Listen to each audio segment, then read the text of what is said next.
sorry, the number you have dialed is not in service at this time. Am I the only one who thinks this is totally insane? Rob, we're fighting theological injustice here. They're not using just weights and measures. He said we have 50 listeners. I think he's being generous. Read your Bible as interpreted by experts. Rob, are you as shocked as I am? It's nonsense. If you've given any money to this, you need to complain. You ask for your money back. I don't know about you, but I find this annoying.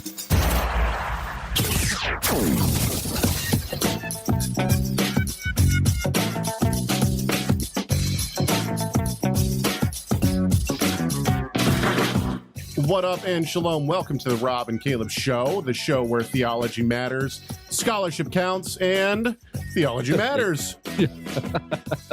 Well, my name is Caleb Egg. With me today, Rob Van Hoff. What up, Rob? How's it going, buddy? I'm happy. Good. God is good, and I'm happy about that. There's people who don't realize this, but this is the second day in a row that Rob and I have recorded. I don't know what you're laughing at. Yes. I'm not seeing anything in the chat room. I'm just smiling because I'm happy. There's nothing. Rob's Caleb, lost it. Do I need a reason to smile? No, I Aside guess not. from Yeshua, our Savior. There you go. His love for us. So Rob and I recorded yesterday. We recorded our show so next week we'll be at camp. We're not going to be live. We'll have a recording that's up. The week after that, I'll be at Disneyland. So we've pre-recorded we've recorded those shows in advance, which they've been fun shows, to be honest with you. Yeah, it's interesting not having the chat room to yell at us about things. But I think that people will be excited about some of the stuff that we recorded. It was good, but I guess we get a little bit of a taste of what would. Are those two? You know how we have like two in a series? Are they playing back to back? Yes, they are, right? Yeah. Yes. Okay, that's right. The first one's playing next week, and then the second one, yeah. So, cool. So it's a little bit of a taste for us of what it would be like if we did a show every day, 2 in a row. And basically, what that means is I've had zero time to prepare for this show today. I'm a little bit nervous. We might have I think this every show, though, we might have a really short show. Maybe it'll be half an hour today. Who knows? You might turn off the Torah Resource Radio, or you might stop watching like halfway through the video. Well, that's I expect people to do that anyway. We've had a lot of people recently tell us that they're one of the 36. I know that's pretty. I'm happy about that. Yeah. Oh wait, we have to. Yeah, well, we've got a. We got a new listener that wrote in, and look at that. Michael Gonzalez says that he just put a new TR radio graphic on Facebook. Sorry, I'm looking at the chat room, everybody. Let's see what we got. See what we got. So look at that. All right, I'll share that. That looks nice. Go to Torah Resource. Go to the Facebook.com, everybody. And click on go to the Torah Resource page. If you don't like it already, like the Torah Resource page, and then share the new graphic that just came out for Torah Resource Radio. Very nice. Okay. So how you been, man? What's been going on? I got a new yarmulke the other day from Mr. Adam Smith. Very nice. Is that all the way from Montana? Yes. Sweet. Very nice. Is that made in Montana? Doubtful. But what's been going on, man? I see now last week. It's hard to orientate myself since we've done extra shows. But last week you were on vacation, and you were taking some time off at your cabin, the cabin in the woods. And my father came on for a Q&A. It was a good time. It was fun. Those are super easy for me because I don't even have to prepare for them. I just collect a couple of different questions and let my dad talk. I think I was doodling the whole time. Pretty much, whatever. So I'm also trying to figure out. I think I've figured out a way to make the show live, video live, on our Facebook page. Now the problem is, would be cool. I haven't figured out quite yet how I would make it. How Haven't figured out yet how I'd make it so that they could see both of us. But I figured out how That they could is, hear that's both of us. advanced. Yeah, hear both of us and see me. Not that anybody wants to see me. That's advanced technology you're talking about there. That's bud. true. Okay, so tell me what you did at your cabin. What'd you read? I've been reading a couple books. I spent a lot of time in Jeremiah, book of Jeremiah. That's interesting. I'm in Jeremiah right now too. Jeremiah 9 is where I'm at today. So Jeremiah, and working through some chapters in Hebrew. Psalms.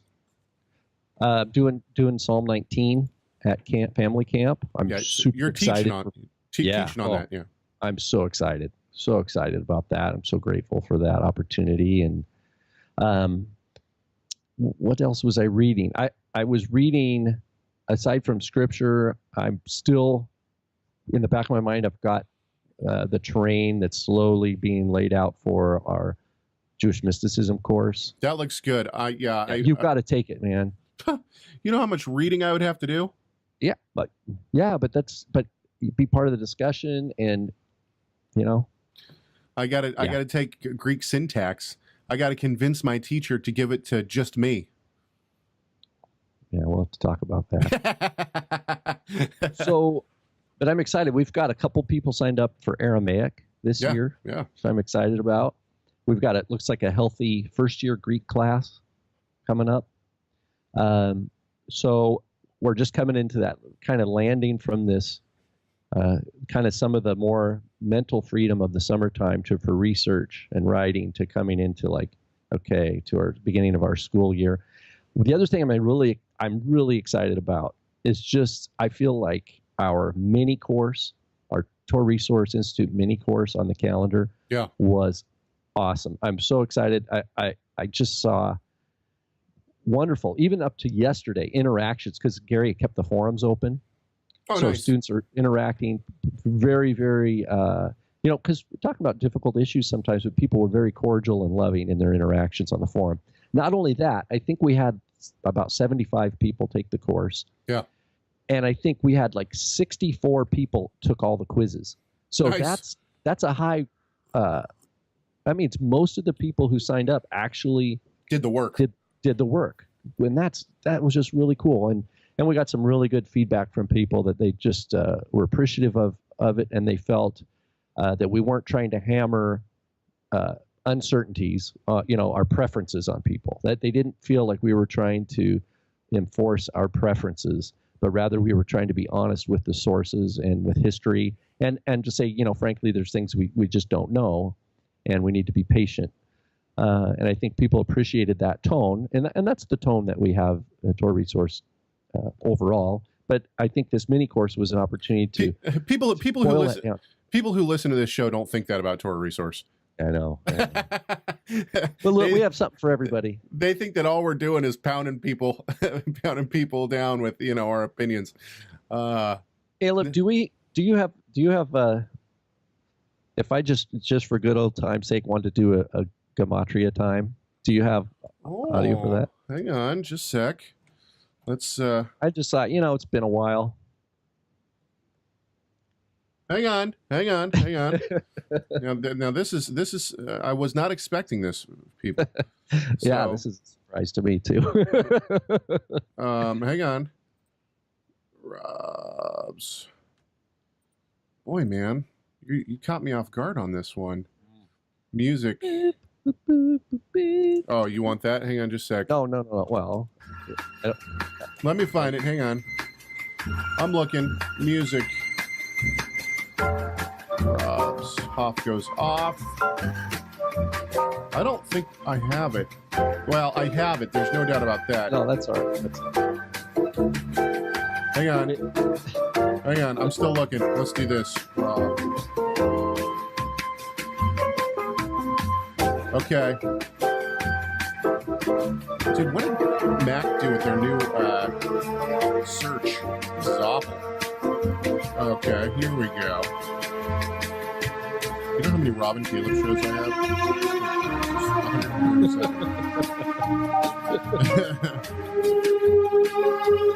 I think that you're out of luck. I think We have a lot of audio. Whoa, what's going on there?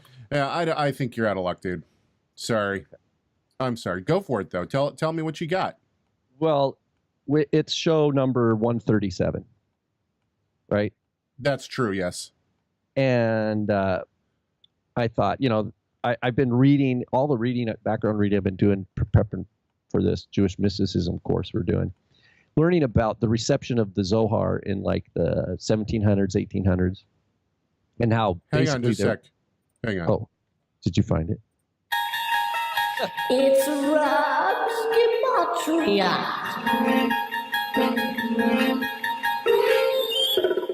There it is. All you had to do is give me enough time. Okay.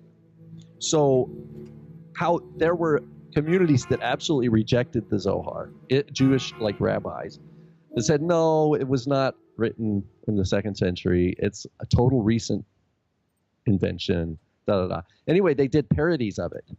They would actually write in Aramaic, Zoharic Aramaic. They would write parodies. Anyway, so here we go. Here's our for show 137. That's right. Ani Hanavi Haba. Ani Hanavi Haba. I am the coming prophet. Whoa. Okay. Here's another one. Yom Valayla, day and night. Day and night, yeah. Adds up to 137. Another is Kabbalah, the word Kabbalah, the table, 137. Yeah. And then finally, Baten Mile'ah, which means a full belly, full tummy. Yeah. So, again, I just report the facts.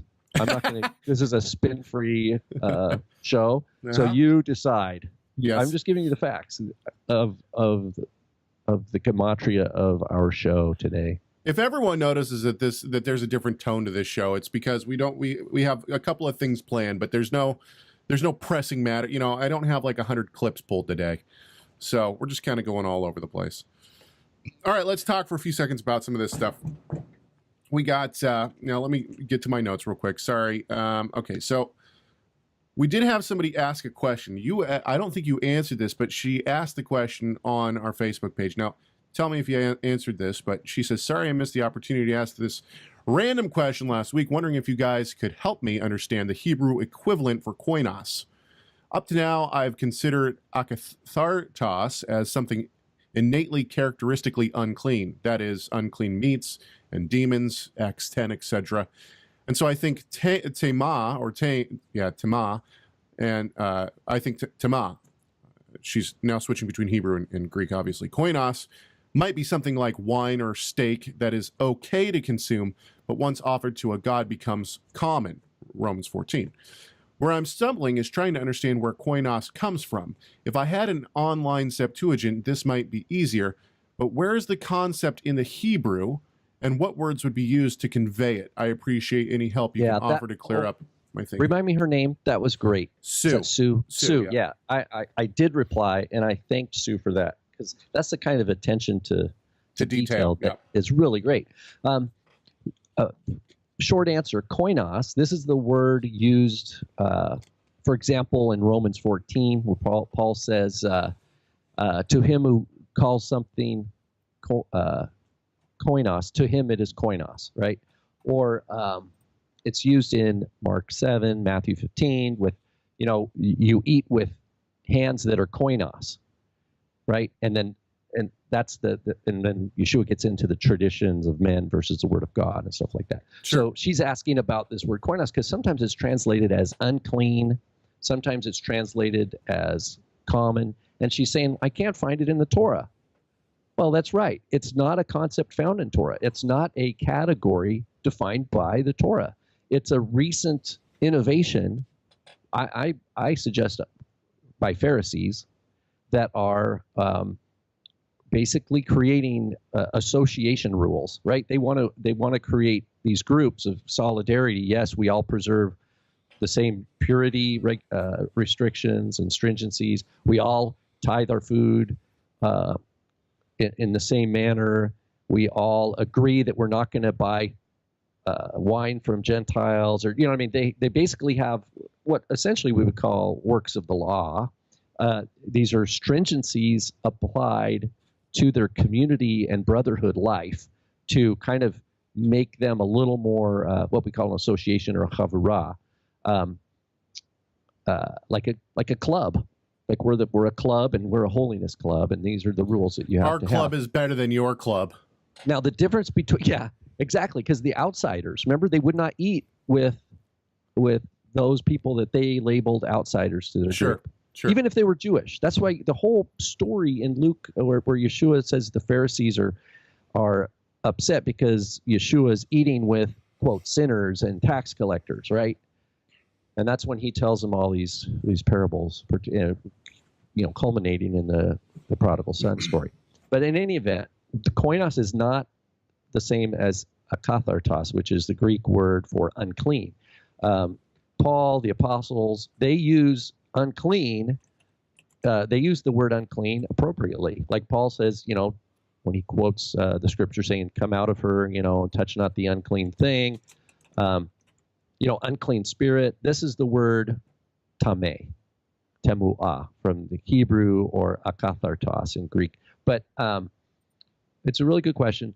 One of the things we need to realize is with koinos could be washed off, right? Koinos is something that the Pharisees considered could get on your hands, and then but it could be washed off if you did the right hand washing procedure. You would remove that koinos, and then you'd be okay to partake in the community meal. So it's a great question that she asked, and I think just to touch back to Romans 14, Paul says, because you have people coming and saying, "Oh, that's koinos." Well, they're not applying Torah; they're applying this other little set of rules that they have. And Paul's just saying, well, yeah, the guy who's going to call that koinos, he's going to think that's koinos. But the thing in and of itself is not koinos, right? God defines what is clean and unclean.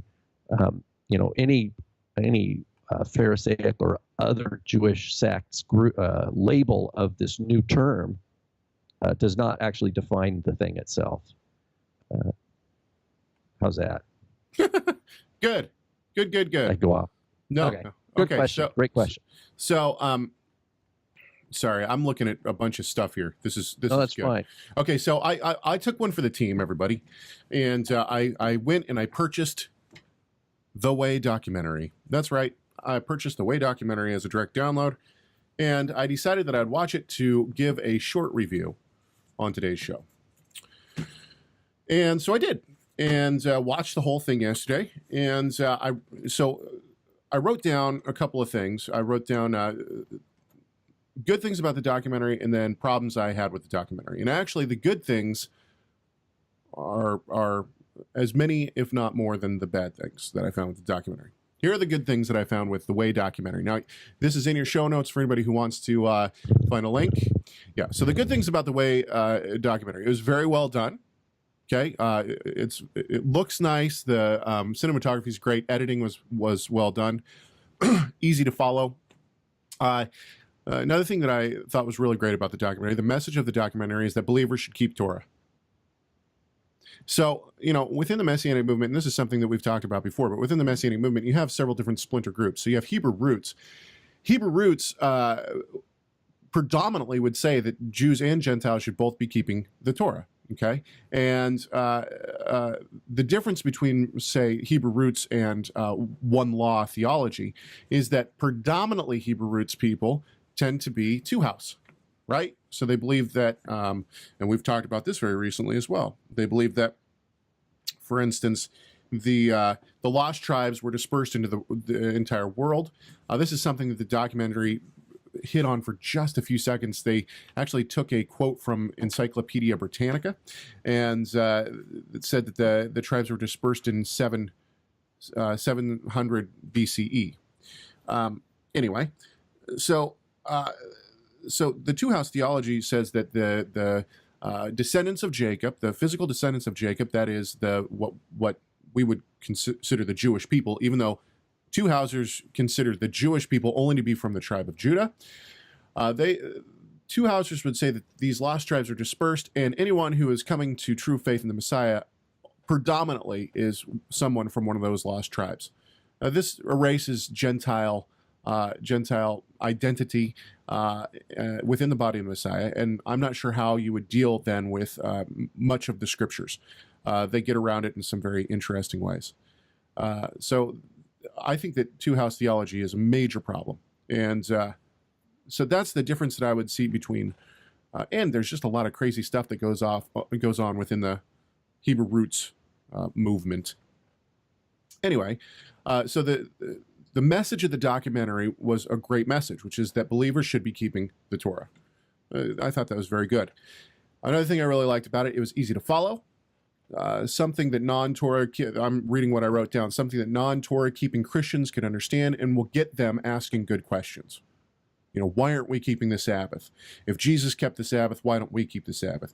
If Jesus and the apostles kept the festivals, why don't we keep the festivals? And they tried to show both sides of it. So they had Christian people saying why we shouldn't be keeping the Sabbath. And they had, Messianic / Hebrew roots people saying why we should keep the Sabbath. Okay. And then last but not least, it was extremely sincere.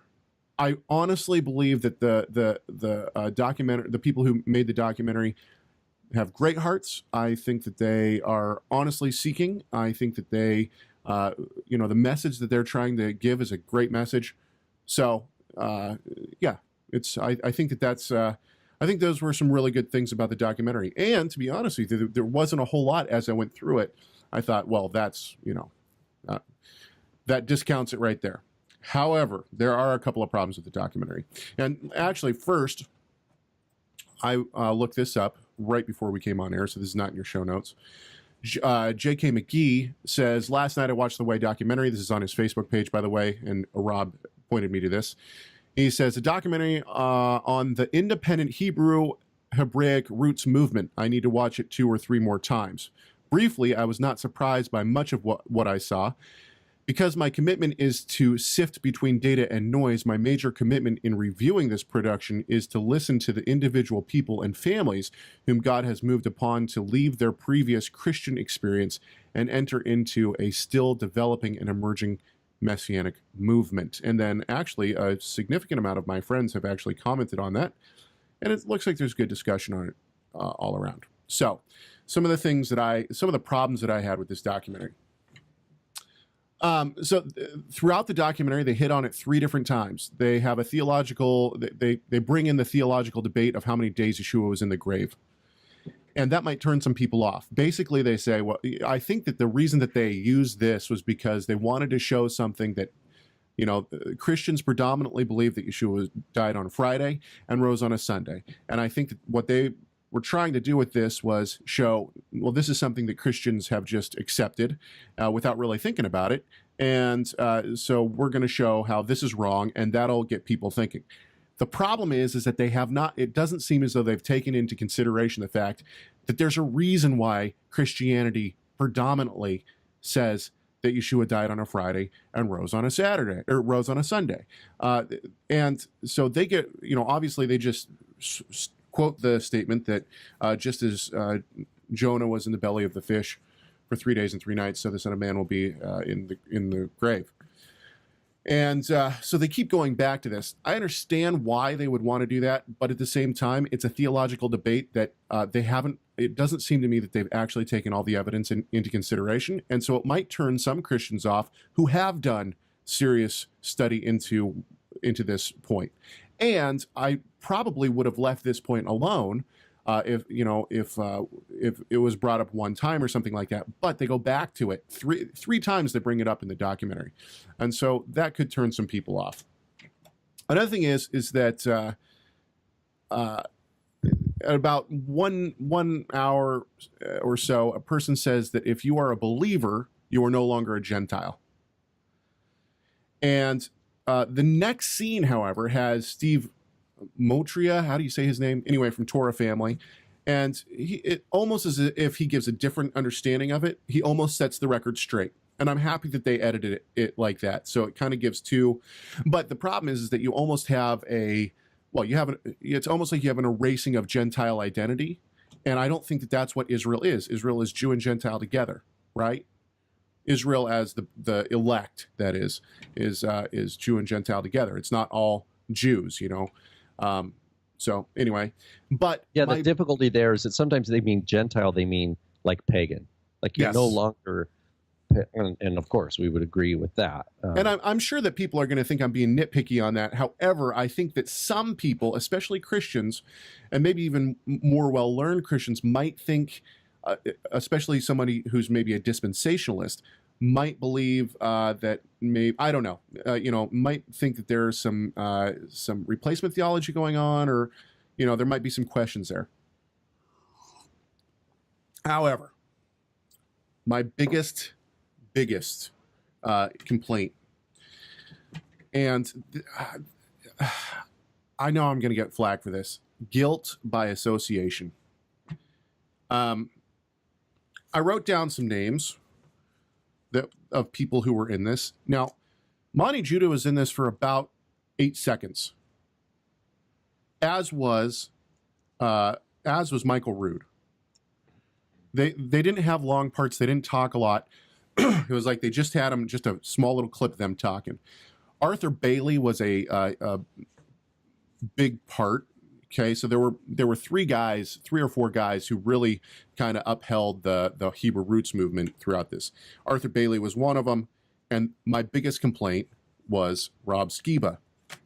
Now I know people are gonna cry foul on this. Rob Skiba seems to be an extremely nice man. He seems to have a very good heart for the Lord. He seems to really want to learn the truth and preach the truth. It seems like he has a good faith story of how he came to Torah and all these kind of things. It doesn't excuse his complete and utter lack of scholarship, his lack of knowledge when it comes to the biblical languages, and his leading people astray. I'm sorry, that's all there is to it. He is the father of conspiracy theory within the Messianic realm, Hebrew roots realm. Listen to this clip. This is the one clip I pulled from it. It's 2 minutes long. And keep in mind that Rob Skiba is one of the main voices that they keep going back to. Now, there were some traps. We got caught up in some traditions. And these traditions... This, by the way, is Arthur Bailey. I remember one specific tradition is how you enter into the Sabbath day, and the wife putting on the shawl and lighting the candles and praying the prayers. And I brought that home to my wife, and she says, I'm not doing that. She says, I am not doing that. I don't see that. That doesn't even look right. And it's like, where's that at in the Bible? That's what she's asking. Where is that at in the Bible? And that's the rationale of my wife. It's like, okay, if we're going to do it, you're going to have to be able to show me that in the Bible. If you can show it to me in the Bible, then I can get with it. And I couldn't find that. And so when tradition trumps Bible, tradition has to go. Okay, I want to stop right here. And the reason why is because I'm all for what Arthur Bailey's message in this is, which is that if your tradition is trumping the Bible, the tradition has got to go. I'm all for that. However, it seems to me like what he's saying is that the candle lighting, that the traditional way to enter in the Sabbath is somehow trumping Sabbath. I reject that wholeheartedly. And I'm not sure why they would have put this in the documentary. I think that predominantly the majority of people in the Messianic/Hebrew roots movement are entering the Sabbath in that way because it's a good tradition. There's nothing wrong with tradition. It's just, he's right that when tradition trumps Torah, but how is lighting candles and saying traditional prayers, how is that trumping the Torah? I don't get it. I don't understand. I don't understand why that would even be his analogy. You know, choose something like separating milk and meat, where you can't sit down at the same table as your brother in the Lord and have a meal with them because they're eating milk and meat. You know, they're having a hamburger and you're only eating salad. And, you know, you're not going to sit down at the same table with them. Why wouldn't you choose something like that as opposed to something that many people within the Messianic and Hebrew roots find to be helpful when it comes to celebrating the Sabbath? I don't get it. Anyway, let's keep going. Trump's Bible, tradition has to go. And those are some of the traps. I mean, there's several traps that we had to navigate through. Being in the Torah movement long enough, you see kind of crazy things come and go. Coming out of tradition, and then you go into something else that is Into the black belt of conspiracy theory. Into the black belt of conspiracy theory. Now cut back to Rob Skiba. This is what I don't get. This is what I don't get. These people are coming out of the church, which they say is full of untruth, right? And good for them. I'm happy that they're on this journey, that they're trying to keep Torah. But they're jumping out of one miry bog into another. And that is the false Hebrew roots. You got Rob Skiba, who I'm not saying he's not a believer, and I'm not saying he's a wonderful guy. But theologically, the guy is leading the charge on flat earth right now, right? He's a flat earth advocate. He just posted something on his Facebook page today. Biblical tabernacle is nothing like what you'd think. Bible savvy engineer. He says that the tabernacle was a dome. What? I mean, come on. He believes in alien invasions. You name it. The guy is just totally out there. He is the father of messianic conspiracy theory. And this is who you want to point people to? Yeah, that's sad. That's super sad. Here's the good news. Here's the good news. It's my theory of inevitable discovery. Inevitable discovery, meaning that the Ruach works in people's hearts, and they're going to discover things. They're going to, through their discipleship, through their walk of faith, they're going to learn to separate the wheat from the chaff. And so it's not any one person, right? It's just like me listening to a lot of Chuck Missler in the mid 90s thinking, wow, this is great. And then starting to, he would quote like a Hebrew word or something like that. I didn't know. I'm like, wow, this guy's getting into the Bible. And that seems like that's an important thing to do. But as time, fast forward a few years, I'm studying Hebrew in college, and it's like, oh my goodness, that guy didn't know what he was talking about. But the point is, it was inevitable discovery. I was going to, I could have, if it was a Michael Rood or I don't know who other teachers or Monty Judah out there, if people basically idolize their teachers, then they're going to just stay in that. They're going to stay in that bin. You know what I mean? They're just going to eat whatever that person gives them. But I think that, and God lets that happen. But I think for His elect, they're going to inevitably discover the truth, and they're going to separate. They're going to see those crazies, those people that they need to distance themselves from. Well, that's just it. Is the other thing is that, you got some great guys in here. So here are some names that now keep in mind, some of these guys are really great guys. But here are some names that I just wrote down as they were talking on the these are the people, some of the people who were in the documentary. Monty Judah, Arthur Bailey, Brad Scott, Steve Motria. I know Steve. I've talked to him before. I've never met him personally, but he's a great guy, a great brother in the Lord. I don't agree with him on everything, obviously. Michael Rood, Rob Skiba, Zach Bauer, also a great guy. Brian Barnes, John Sherman, also a wonderful guy. Paul Neeson, Enrico Cortez. Now, but predominantly the people that I saw were Arthur Bailey and Rob Skiba. And these are the people. So I guess my question is, you got some of these great guys. I don't agree with any of these guys wholeheartedly on, I think they're part of the Hebrew Roots movement. But somebody who, like John Sherman, who's running 119 Ministries, is he guilty by association? In other words, he gets lumped in now with all these guys.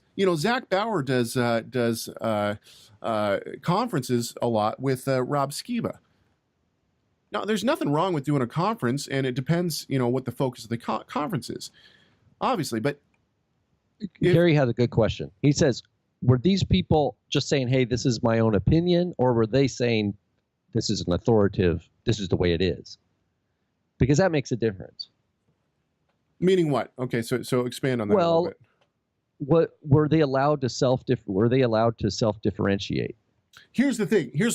And this is kind of one of the reasons that I would be very hesitant to be a part of a project like this, is because, I'm sure that they probably interviewed Michael Rood for an hour, maybe longer, maybe 2 hours. And the amount that they put in from Michael Rood was maybe 8 to 10 seconds. So, if I go on, if I'm getting interviewed for something like this, and they say, okay, well, tell us about the Hebrew roots or your faith or whatever, what am I going to touch on? I'm going to touch on the main key components of my faith in Yeshua, the Messiah alone, justification, sanctification, blah, blah, blah, all those kind of things, sanctification through Torah. But I would talk about things like, I don't agree. I think that Monty Judah is a heretic. I think that Michael Rood's a heretic. All these kind of things. That's all going to get cut out. So it's going to make us look like I've thrown my lot in with these guys. And that's a huge problem. And that's did the producers of the documentary take a moment and say, this was our method? Our method was to select these people and why we selected them? No. Absolutely not. So the audience doesn't know why these particular people were chosen. Correct. To be part of it. Oh wow. Okay. So and my buddy, this is something you've talked about, Chuck Missler and whatnot before. My buddy David Wilbur, he put up a post the other day on Facebook, and he was talking about the Nephilim and whatnot. And so in the comments section, there was a person who said, Rob Skiba's work on this has been great. Rob Skiba led me to a life of Torah. And somebody else wrote back and said, yeah, I came to Torah through Rob Skiba as well. I'm sure that the Lord is using Mr. Skiba to bring people to the Lord. That doesn't excuse his complete. But here's what's going to happen. Let's say people are like, that's true. Let's just take those people's word for it. If they're truly a disciple of Yeshua, they are going to take everything they've learned from this guy, and they're going to go start studying the scriptures, and then they have to rebuild according to the scriptures. And in other words, any structure that Yeshua builds is built on rock and is going to stand. Sure. So if they think, they get excited about something as this new lifestyle because of what this guy said, that initially, that doesn't tell us anything. That could be the same as the seed that falls on the ground and on the stony ground and quickly sprouts up because of the joy of what's received. But when the sun comes, it fries up and blows away.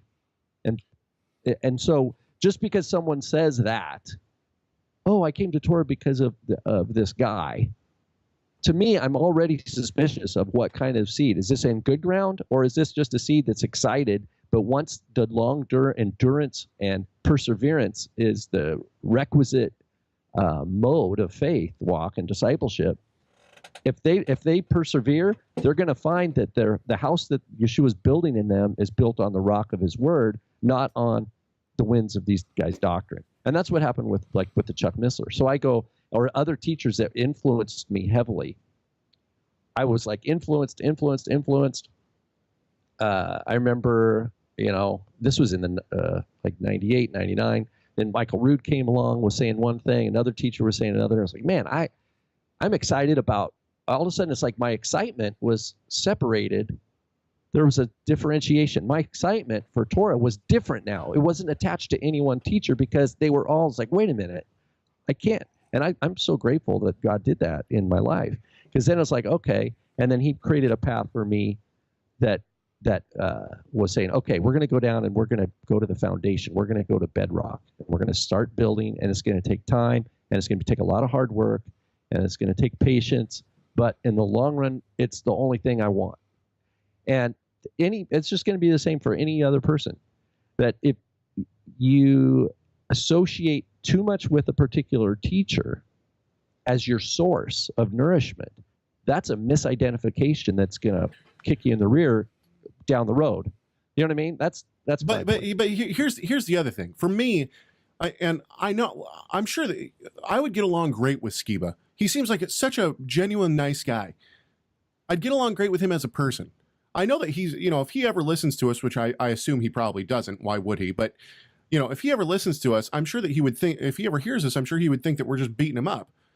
But the fact of the matter is that if I was searching, the Earth is a globe. I guarantee it. But wait, hang on, listen, hang on. If I watched this documentary and I was in Christianity and I wanted to come, and I had questions about Torah and I looked up Arthur Bailey or I looked up Skiba, if I looked up Rob Skiba and I looked on his Facebook page and on his website and I saw what he was teaching, I would think these guys are totally nuts. Exactly. They're totally out to lunch. This is all conspiracy theory. They think that the aliens are among us and breeding with us.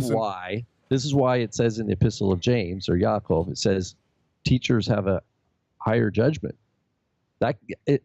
Don't think for a minute that Skiva isn't going to be held accountable for promoting mistruths like that. It's not, to me, it is a tool by the enemy. Because you're not focusing on the truth of the scriptures anymore. It's all conspiracy theory and nonsense. Never mind. I would be happy to break bread with him someday, but at the same time, theologically, he's got to be called out. It's ridiculous, and the fact that the Earth is a globe. The Earth is a globe. It's not flat. It's just crazy. Yeah, but the fact that some of these guys who are good guys, Steve and Zach, are doing conferences with even Paul Neeson, all these guys are uneducated theologically. That might not be true about Steve, but I mean, why would you get up on stage and do a Q&A with Rob Skiba on the same stage? How is that edifying to the body of the Messiah? When they did the last Q&A that I saw with all three of those guys on stage, the first question was about flat Earth. The first question. And now you got Zach and you got Steve and you got Paul Neeson all up on this stage, and they're having to be on this stage as Skiba is talking about how the Bible teaches flat Earth. What? Really? Come on. I just maybe that their idea with the conference is like if you had a Michael Brown and a James White, and they represent different viewpoints. I don't think it's not the same. It's not the same as that, because they interact and they present the dispute to the audience, to the listeners, to those there. They present the dispute, but you don't. You're right. In order for the equivalent, you'd have to have someone there promoting a globe Earth. Michael Gonzalez says, share your Snickers analogy. This is the analogy that I give. Look, when you got somebody like Michael Rood or Monty Judah, it's like picking up the bottle of cyanide, and on the bottle you got the skull and crossbones, and it says, this is cyanide, it'll kill you, right? Who's going to open that up and drink it? Some people do, whatever, that's up to them. But what I see with this documentary, the problem is, and I'm not trying to put down the creators, but what they've done is they've created the Snickers bar with cyanide in it. It looks... The truth of Torah, you take someone who's promoting flat Earth and they happen to have a little bit of Torah in there, the person who believes in God is going to go, oh, that's true. Oh, great, a Snickers, let me have that. The Torah. They're going to see the Torah truths and they're going to agree with it, and it's going to click, right? But you're right. What happens is at the same time they're getting a side of cyanide, and they, we just prayer. Oh boy, that's scary.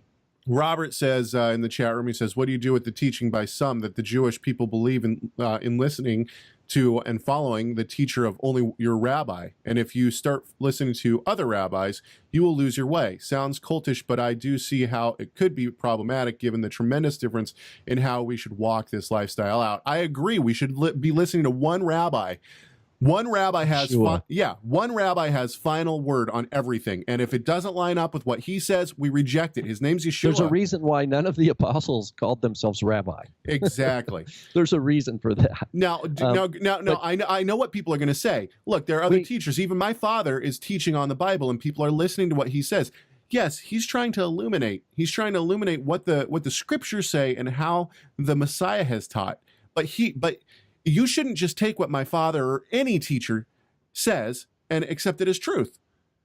It should be historical, grammatical interpretations, original languages, and a searching out of the Word of God is what should truly lead us.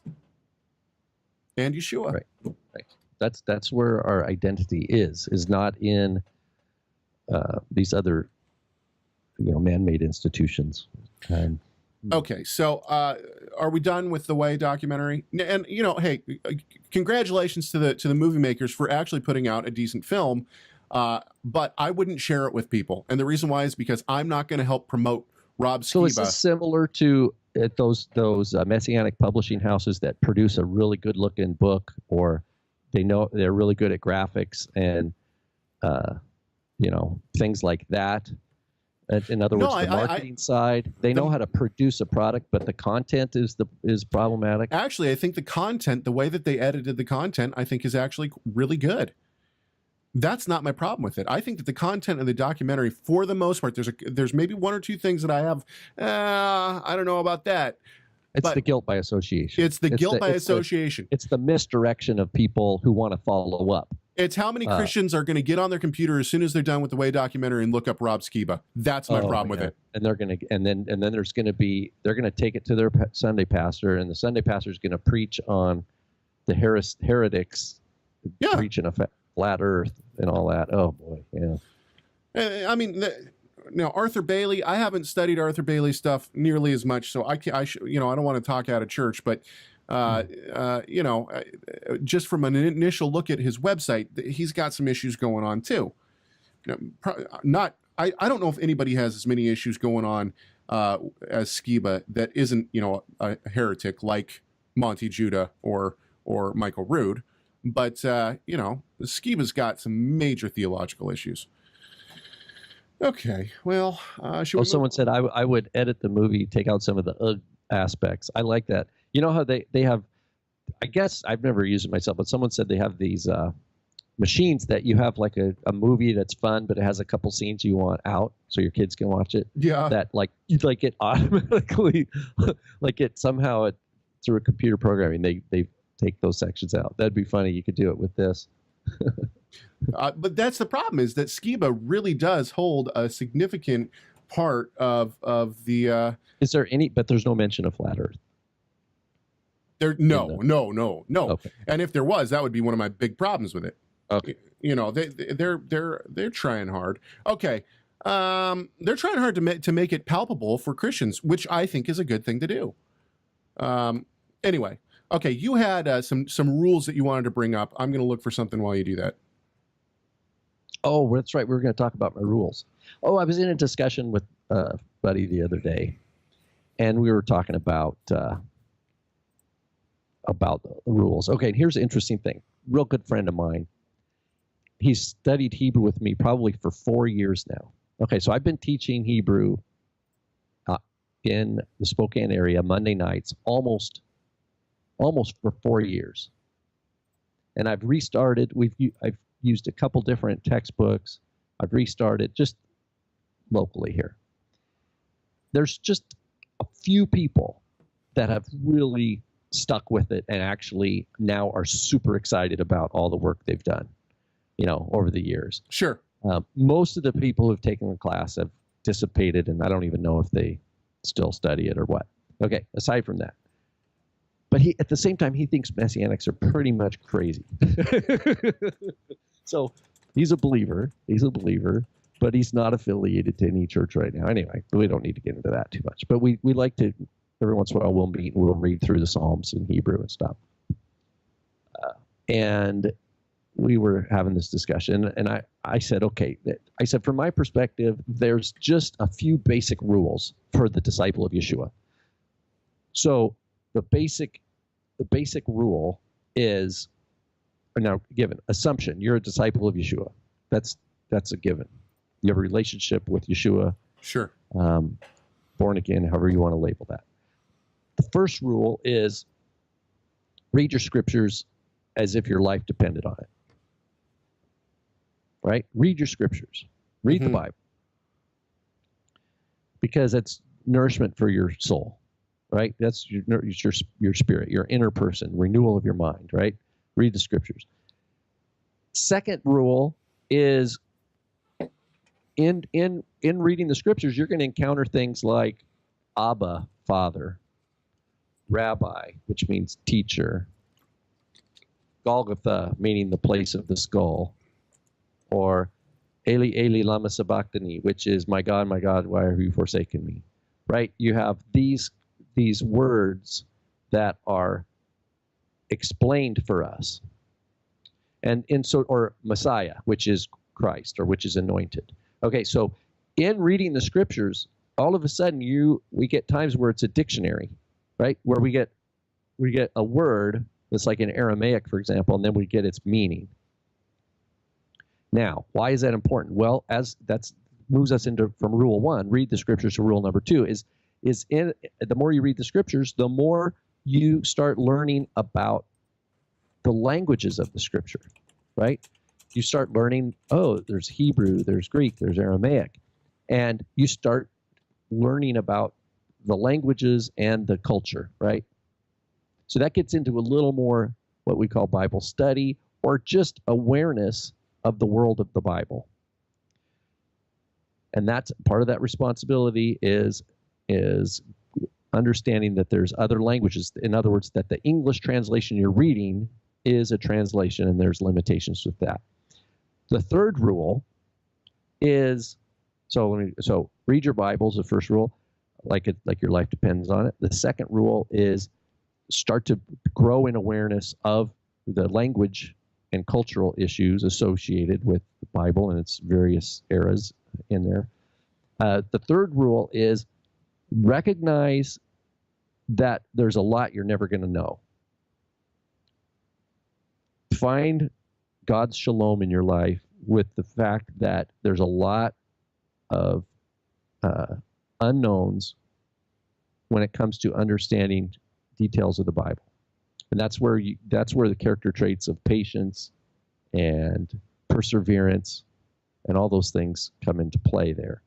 Is just get used to the fact that even if you have an opportunity to study Hebrew or Greek or Bible history in real, in-depth manner, there's still a big unknown there, that and learning to be okay with that, learning to be patient with yourself, and not rushing, not trying to find a shortcut solution or buying into these teachers that are selling shortcut solutions or sensational. Oh, guess what? There's a conspiracy. The world's really flat, and I can prove it.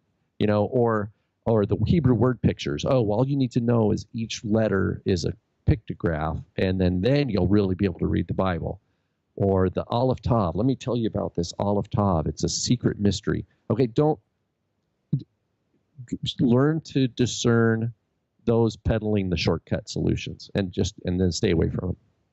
So that's the third one, is accept the unknown and be okay with it, and don't try to short circuit, run ahead of the Spirit. And then the fourth one is stick with it. That is basically go back to rule number 1. Read your Bible, and basically I just kind of spontaneously came up with those while we were talking, because it was a concise way to make a point to me. Is like, look, we're all, if you're a disciple of Yeshua, that means his Spirit is in you, right? You have the Ruach of Messiah in you, and that as you grow as a disciple, and as you are disciplined by Messiah, you're going to start, putting to death the deeds of the flesh. You're going to see things in you that you wish weren't there, but the fact is that God needs to show you they're there so you can die, so it can die, and then you can see more and more your dependence on him. And the Bible, reading the Bible is a key part of that growth, in my belief.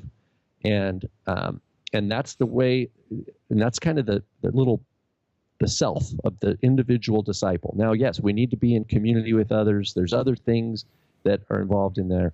But I think if people understand and practice those basic rules and see those rules as a framework for their growth, they're they're going to be. I think that would be a sign that they're in good ground and they're going to produce good fruit over the long term.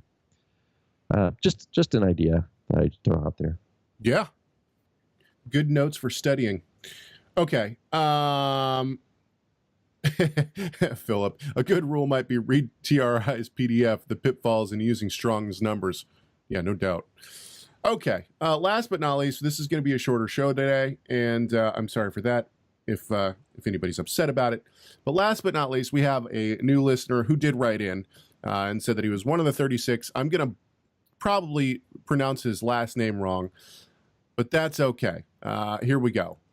We would like to welcome Monty Ricard from Palm Springs, California, to the Rob and Caleb Show's listening audience. You are now one of the coolest 36 people on Earth. Please consider yourself blessed. You've been blessed. If you would like to be welcome to our listening audience, and the person who wrote in this Monty, that was a great email.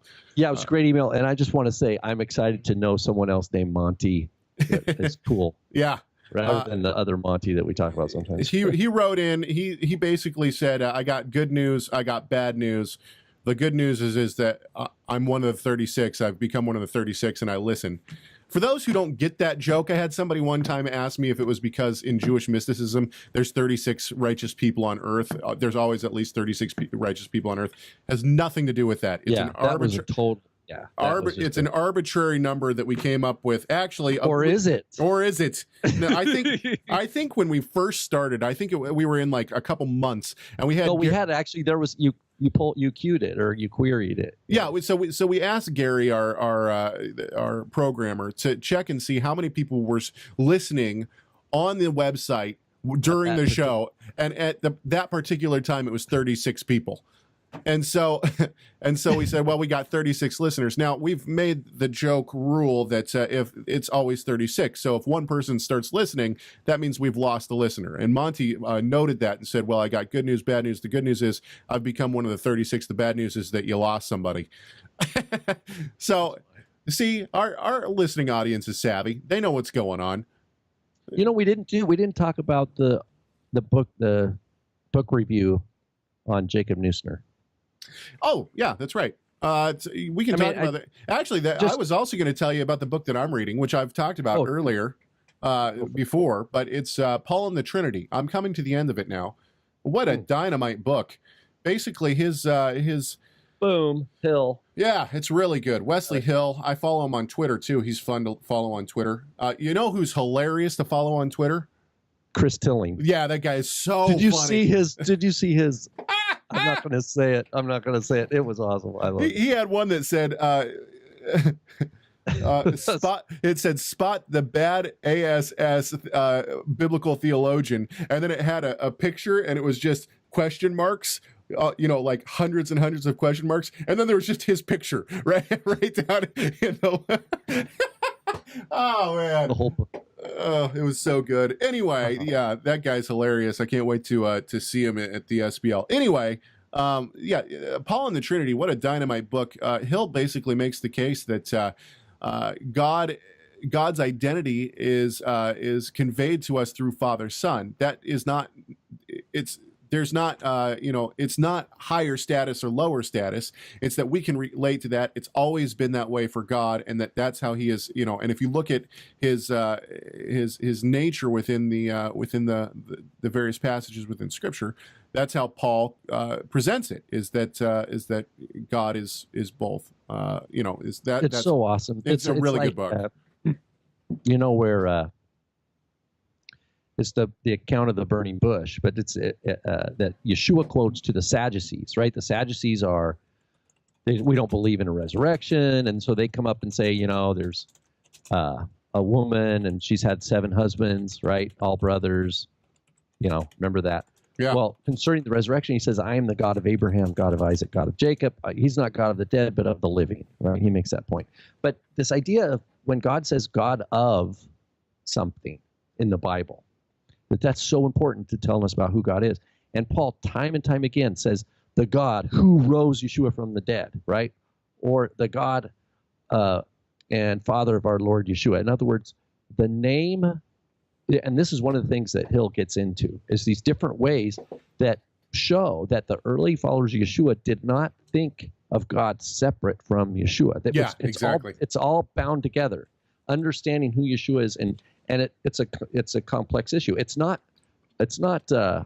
paganism. It's not polytheism. It's that God has a story in history, and it's a wonderful book. Hill's book like coupled with Tilling's book, which I've basically been reading, back to back. And Hill's book is not a big book. It's just I had to put it down to do other projects. Hill's book is a little bit easier. It's much easier. Accessible. I think it's a little more accessible. It got great key points. Yes, I agree with you. Okay, move on to Neusner. So I saw this. You posted this on our Facebook page. Yeah, this is an article. I haven't read it. By Shaul Magid. He's a Jewish scholar. I think he's at Indiana University. I've got a couple books by him. But anyway, he is writing on a book review of a book on Jacob Neusner's life, biography of Jacob Neusner. Jacob Neusner is, the New York Times says he's the most published person in human history. Yeah, so for those who don't know, there is a joke that goes around that a scholar one time called Jacob Neusner's house, and his wife picks up, and he says, is Dr. Neusner there? And the wife says, I'm sorry, he's writing a book right now. And the scholar says, I'll wait. Or I'll hold. I'll hold, yeah. Yeah, that's exactly. So the idea is this guy has just been a monster publisher. I had the joy of meeting him and just having an actually quiet little conversation in Chicago at SBL. I sat down next to him, and anyway, so he was Marty Jaffe's teacher. He's one of my major influence in the academic world. Martin S. Jaffe did his PhD under Neusner at Brown University in like 1980 or something. But so Neusner's influenced me through Jaffe primarily. And it's a great article to read. Some might even be interested in buying the book. This is a book review. Neusner's a real interesting story. It's a biography. If you like biographies, this would be definitely a biography to read. And so I just posted that this morning on Facebook, thinking people might be interested. But he broke down the paradigm and really influenced how the Talmud and the Mishnah and Midrashim, rabbinic literature should be studied properly with proper history, and he just made exceptional gains. He's not without critics, and not everything he touched turned to gold or anything, but good guy. A funny anecdote. So when I met him in Chicago in 2012, I said, "Hey, do you mind if can I use my, because I had my laptop there?" And I said, "Can I get a picture of us?" He said, "Sure." And then he said, "The last picture," and it was kind of this Brooklyn-y accent. "The last picture I took." I had taken of me was with the Pope, because he was the Pope's favorite rabbi. This is when it was it Ratzinger, whoever the Pope was, had interactions with him. So yeah, the last picture I had taken was with the Pope, and I said, "That's a tough act to follow." Right. So Gary tells us, our programmer tells us that today a little listener trivia, or maybe information. Countries present today. These are people in these countries are currently listening to the Rob and Caleb Show live. The USA, the UK, Germany, Canada, and Honduras. Oh wow! Thank you, whoever's listening in Honduras. We sure appreciate it. We need to ask everybody: are we all on? Is it all day? Look outside. Where's the sun in the sky? Is it dark? Well, UK and Germany are probably pretty close in time. Yeah, it's probably not dark there yet. I think they're 7 hours, 8 hours ahead. The Earth is 7 o'clock. Earth is a globe. All right, I think we've done it. We've actually hit over an hour. I think we're at an hour and 4 minutes. So that's enough time for people to listen to us talk. We're going to be gone next week, but we're going to be at camp. And we're going to be trying to broadcast live some stuff on Facebook from camp on the Torah Resource Facebook page. So look out for that. We're going to post some stuff up there. That'll be really fun. And then also, we have 2 new broadcasts that will be aired next week and the week after. The chat room will still be open, and you might still get show notes. I'm not sure about that, but you might. So remember to be in the chat room where you guys can all chat it up. And we're going to be off learning about the Psalms at camp and hopefully glorifying our great God and Savior, Yeshua, the Messiah.